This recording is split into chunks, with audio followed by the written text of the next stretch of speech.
Welcome back. The Ondo State Governor, Dr. Olusegun Mimiko, has disclosed that the symptoms of the strange ailment observed in Ode-Irele community bears no resemblance to Ebola. Governor Mimiko stated this during a statewide broadcast on the strange ailment, which has killed about 17 people in the last few days.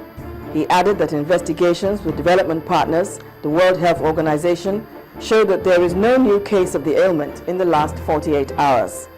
Governor Mimiko disclosed that trained medical volunteers have been deployed to Irele, while advocacy and sensitization on prevention is ongoing. Symptoms of the strange and unnamed disease include headaches, blurred vision, and bleeding, which results in death after a few hours on the attack on victims.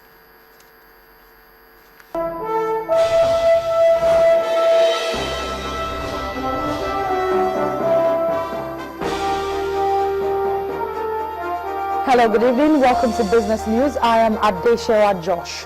The Ogun State government plans to consolidate on infrastructure development by partnering with some Chinese investors on the construction of airport, roads, light rail, and establishment of a mass transit.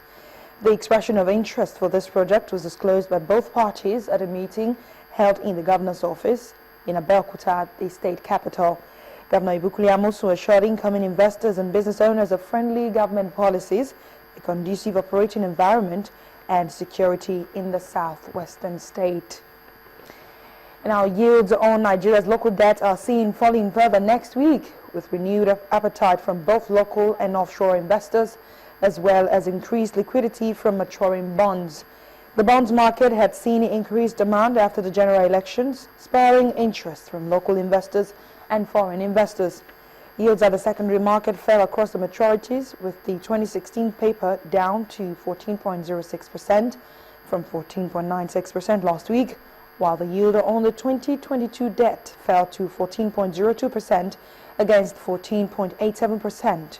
The yield on the 2024 debt traded at 13.91% from 14.81%. Traders, however, expect liquidity boost from maturing April 2015 bonds next Thursday, raising demand for local debt as holders are likely to reinvest in the market. And now, in a world where communication remains a major tool, Globalcom Nigeria Limited is making it easier with the launch of 3 new products for consumers. They are 200% bonus, Glow Bounce, and the Generation G Bounce. These 3 packages are all pocket-friendly offerings on the Global Glow network. Our correspondent, Loretta Chiogo, reports. Recharging with 200 Naira on the Glow network now means free data, unlimited text messaging, and even free calls. Mr. Ashok Izrani, the Regional Chief Marketing Officer, tells how it works. If you recharge with 200, you get 600, so 200 plus 400, and you can use this credit to make calls to all networks and at any time. In addition to this, on your recharge, you will get an extra 200 Naira credit to call 10 family and friend numbers. In addition, free data on every recharge and 1 minute free for every 3 minutes of calling. That's the bigness of the offer that we are launching into the market. And that's not all. The Glow Bounce, introduced 2 years ago and mainly targeted at the younger generation phone users, has been re-energized. The most exciting feature about this offer is the heavily discounted rate of just 11 kobo per second. The best rate in the country, a very heavily discounted rate of just 11 kobo per second. Not only this, under the Glow Bounce offer, we have a plan called the Campus Zone, which enables our young customers on campuses, in universities and university campuses, to call other networks at the friendliest rate in the country. The third offer works with the iPhone 6 and S6 smartphones. The purchase of these phones from the Glow outlet earns the customer an immediate 4.5 gigabytes on activation. That's not all. A one-time 4.5 GB, but in addition, 500 MB of free data for a period of 12 months. That's 12 months of free data if you purchase the handset from a global outlet. And this particular offer would appeal to nearly everybody who wants to be on the new and the latest smartphones that we have in the country. To unlock the bonus benefit, the code to dial is that 200 hash, and voila, the products are yours. I want more. Talk more, browse more, and text more on the Glow network. Loretta Chiogo, Channels Television News. Now let's take you to the Nigerian equities market, where bearish sentiment continued, fizzled away at the market today on Friday after transactions on 45 stocks spurred the all-share index back to the 35,000 psychological line. Our correspondent Temple Ashaju has more.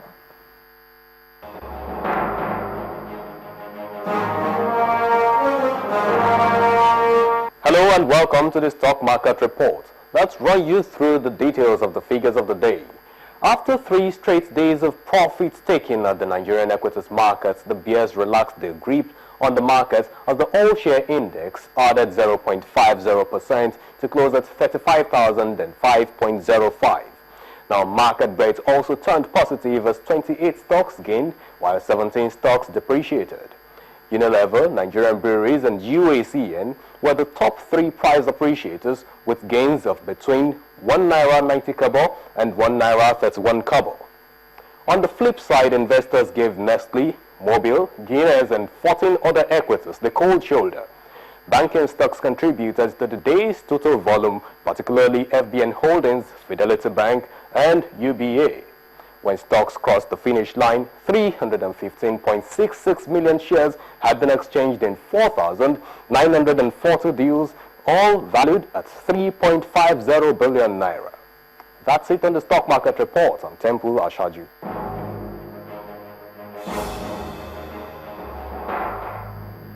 Thanks a lot, Temple. Now, the Sterling Bank, along with its partners, have launched an initiative called One Education, in a bid to digitize education content in Nigeria. The executive director of Sterling Bank, Abubakar Sulaiman, revealed this initiative at a news conference in Lagos. Partners of the One Education scheme say it would afford students the opportunity to use modern learning facilities at a reduced cost. This can be called a meeting of like minds, as Sterling Bank teams up with partners that share a common vision of digitizing the educational content in Nigeria's education sector. This project is called One Education, and it aims at giving students a cutting-edge touch by providing computer tools and other learning facilities to schools. The executive director of Sterling Bank, Abubakar Suleiman, says this initiative is a product of a long-term plan which comes at a reduced cost. We've also looked at our partners who also have exactly the same desire. Most of them are trying to take advantage of modern technology, first and foremost to make it cheaper, more affordable for people to access education. But secondly, to also make sure that we are providing the relevant education, because as things evolve, if you stay with the traditional educational method, you will not be prepared for the new world. Other partners also give more insights into the value chain of the One Education initiative. We know that the problem with most institutions in the country is the quality of their library. They have old books and all that. So we're working with Sterling Bank, with their spread across the nation and their reach to some institutions and their partnerships. We're working with them to provide this solution and giving them up-to-date current information. We realize that across all the schools we have, most solutions actually is a one desktop solution, where we just have solution on the desktop and only the school administrator is able to use it. In time past, schools have been trying to see how to integrate technologies from classroom to student to parent relation. That has not happened because of the deficit in infrastructure and to the high cost of this equipment. So what we've done with Sterling Bank is to see how to bring this equipment down to the school at very lower cost, almost 70% off what they will see on the market stand. Now students can make use of their tablets using a secured network to prevent any form of distraction. The conference ended with all the parties signing a memorandum of understanding to launch the One Education plan. That'll be all on Business News tonight. The news at 10 continues in just a moment.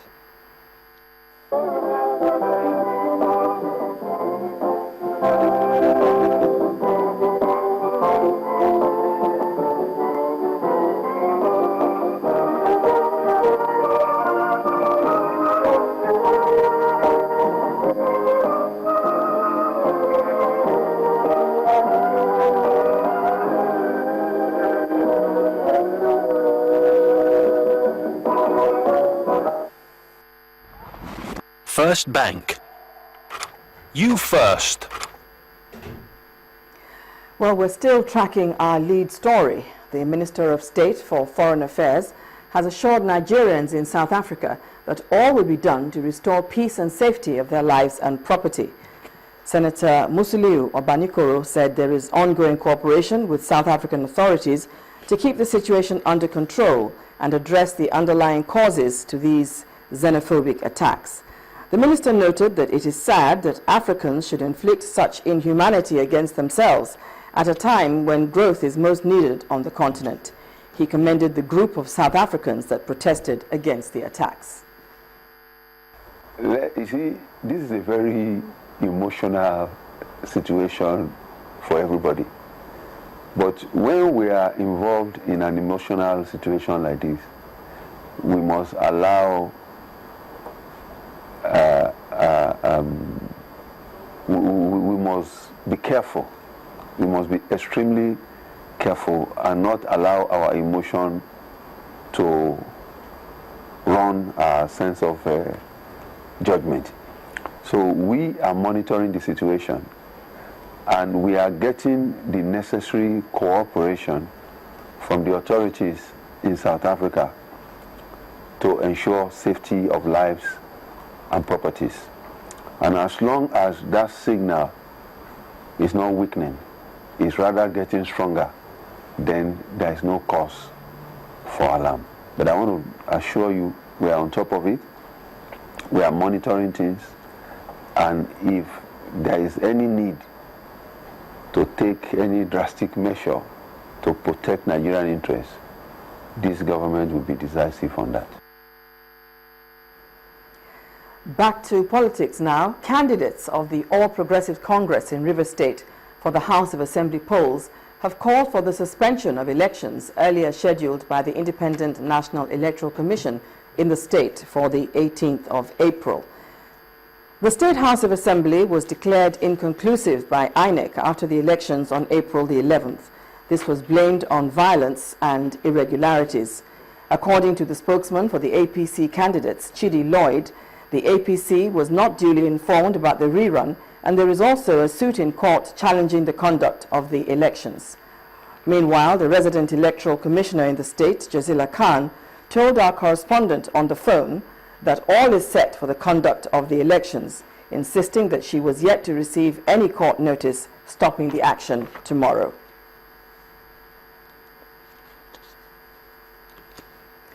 Still ahead on the news at 10. Coach Stephen Keshi takes responsibility for Super Eagles' failure to qualify for the 2015 African Cup of Nations, confirms readiness to make amends. That's on Sports News. Please stay with us.